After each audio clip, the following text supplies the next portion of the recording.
ఓం శాంతి.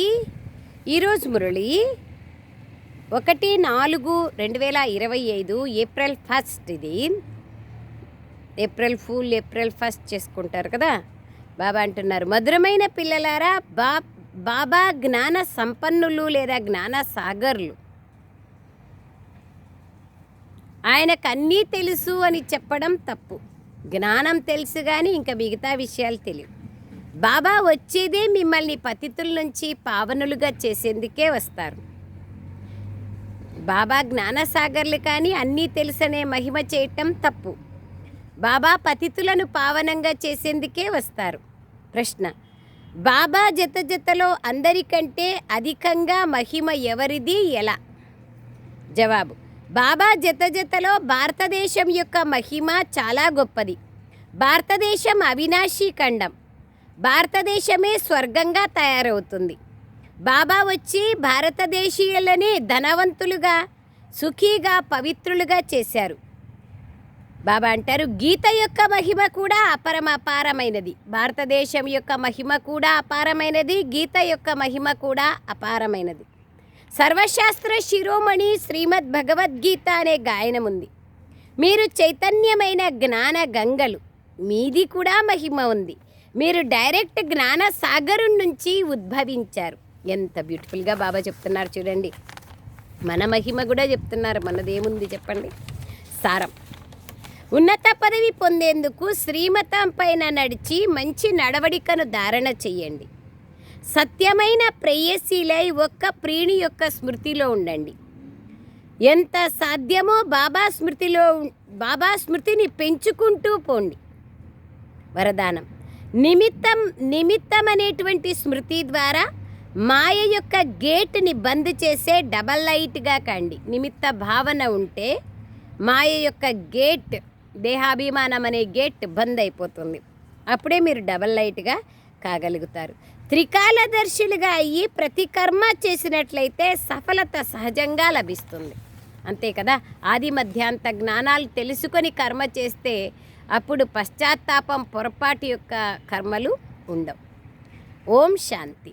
ఓం శాంతి యొక్క అర్థం పాత పిల్లలు, కొత్త పిల్లలు అందరికీ తెలుసు. పిల్లలైన మీరిప్పుడు మేమందరం ఆత్మలం, పరమాత్మ సంతానమని తెలుసుకున్నారు. పరమాత్మ ఉన్నతోన్నతమైన వారు, చాలా ప్రియాతి ప్రియమైన, అందరికంటే అతి ప్రియమైన ప్రియుడయ్యారు. పిల్లలకు జ్ఞానము మరియు భక్తి యొక్క రహస్యాన్ని చెప్తున్నారు.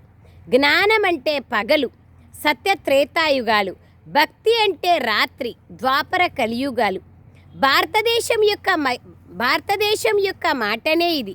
మొట్టమొదట మీరు భారతవాసీలుగా, బాబా అంటారు, భారతవాసీలుగా అవుతారు. 84 జన్మల చక్రం మీరు తిరుగుతూ వచ్చారు. భారతదేశం యొక్క మహిమ అపారమైనది. భారతదేశం అవినాశీ ఖండం. అదే స్వర్గంగా అవుతుంది. ఇదే, ఇంకా వేరే ఖండాలేవి స్వర్గంగా కావు.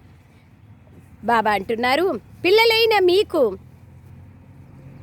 కొత్త ప్రపంచం సత్యుగంలో భారతదేశమే ఉంటుంది.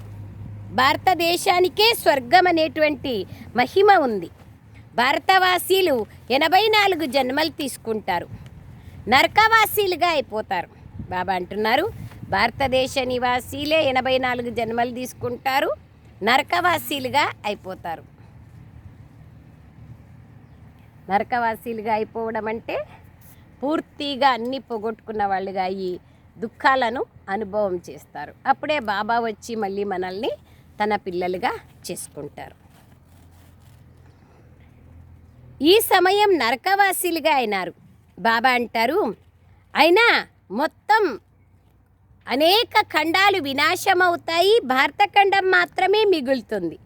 భారతఖండము యొక్క మహిమ అపారమైనది. భారతదేశంలోనే బాబా వచ్చి మీకు రాజయోగాన్ని నేర్పిస్తున్నారు. ఈ గీత పురుషోత్తమ సంగమ యుగంలోనే నడిపించారు.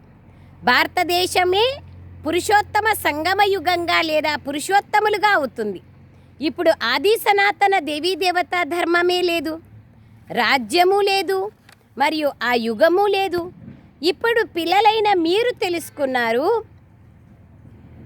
వరల్డ్ ఆల్మైటీ అథారిటీ ఒక్క భగవంతునికే చెప్తారని భారతవాసీలే చాలా పొరపాటు చేసినారు. భగవంతుణ్ణి అంతర్యామి అనేసినారు. అందరిలో ఏముందో తెలుసుకుంటాడు, ఆ కాకుని అల్లాడిచ్చేవాడు భగవంతుడే, శివుని ఆజ్ఞ లేనిదే చీమైనా కుట్టదు అని ఎన్నెన్నో మాటలు చెప్పేస్తున్నారు. అదే బాబా అంటున్నారు, ఎన్నెన్నో పొరపాట్లు అనేది చేసేస్తున్నారు భారతవాసీలు. పరమాత్ముని మహిమనే అనుకున్నారు దాన్నంతా. సో బాబా అంటున్నారు,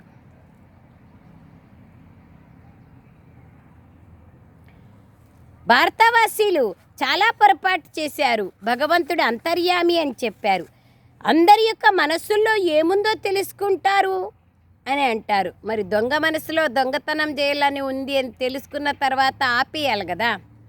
బాబా అంటున్నారు, ఎవరి లోపల ఏముందో తెలుసుకునేది తప్పు మహిమ. నా పేరే, నేను వచ్చే పనే పతితులని పావనంగా చేయటం.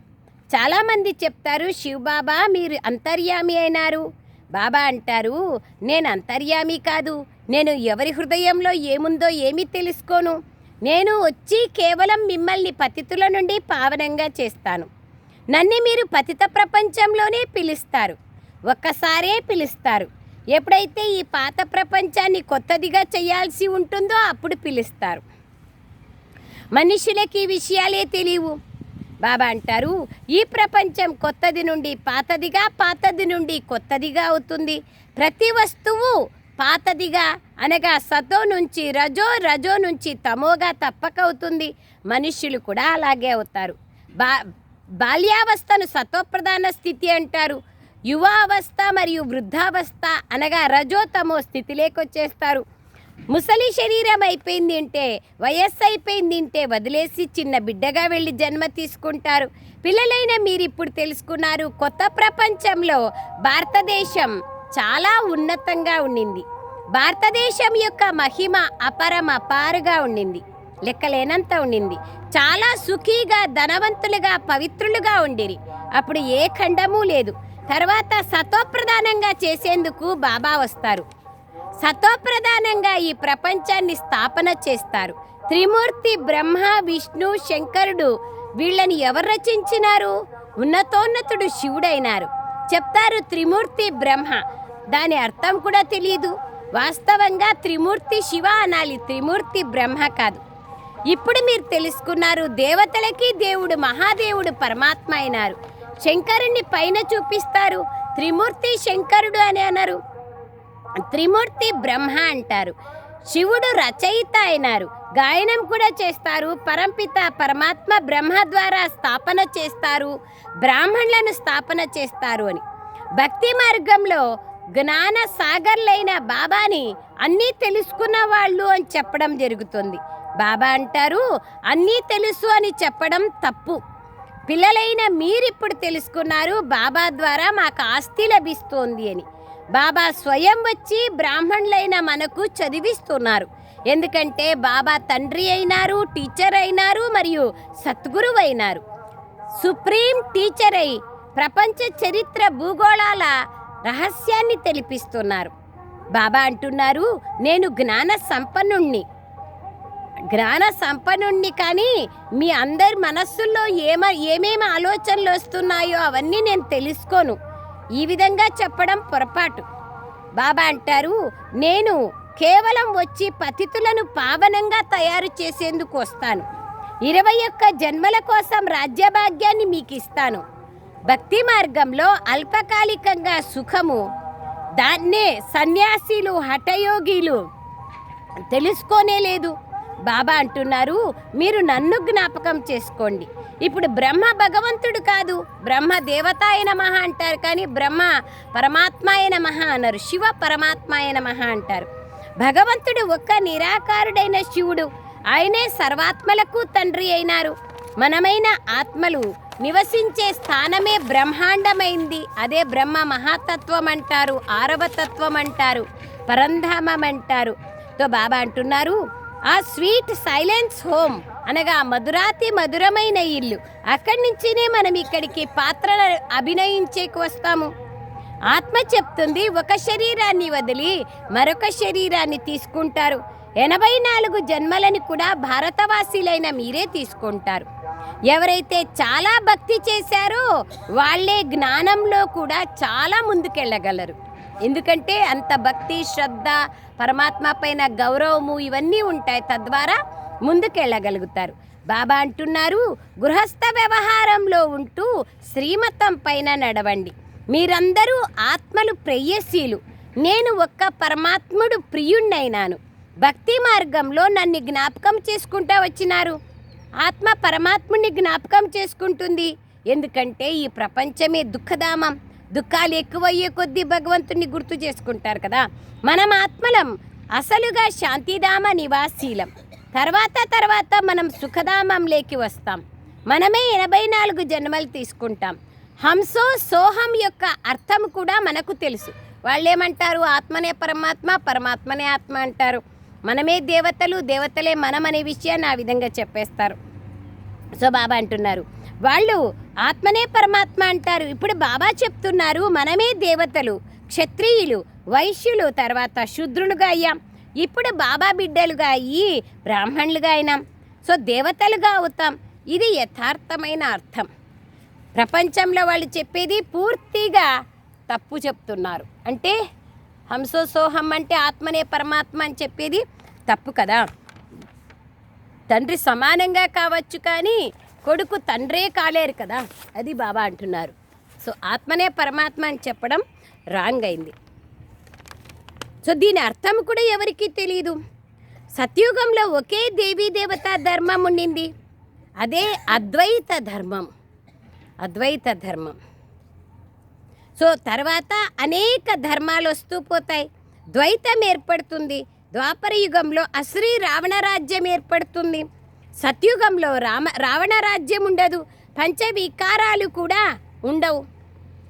అది సంపూర్ణ నిర్వికారి ప్రపంచం. ఇప్పుడు మీరు ఈశ్వరీయ విద్యార్థులైనారు. బాబా అంటారు, ఆయన టీచర్ కూడా అయినారు, తండ్రి కూడా అయినారు. మీకు సద్గతినిస్తున్నారు, స్వర్గానికి తీసుకెళ్తారు. బాబా, టీచర్, గురువు ముగ్గురు ఒకరే. All in one, 3 in 1. ఇప్పుడు ఆయనకి మనం పిల్లలైనాం. మరి మీకెంత ఖుషి ఉండాలా. మనుషులకు ఏమీ తెలియదు. రావణ రాజ్యంలో ఉన్నారు. ప్రతి సంవత్సరం రావణాసుని కాల్చుతారు కానీ రావణుడెవరో తెలియదు. ఇప్పుడు పిల్లలైన మీరు తెలుసుకున్నారు, రావణ రాజ్యం భారతదేశంలో ఉండింది.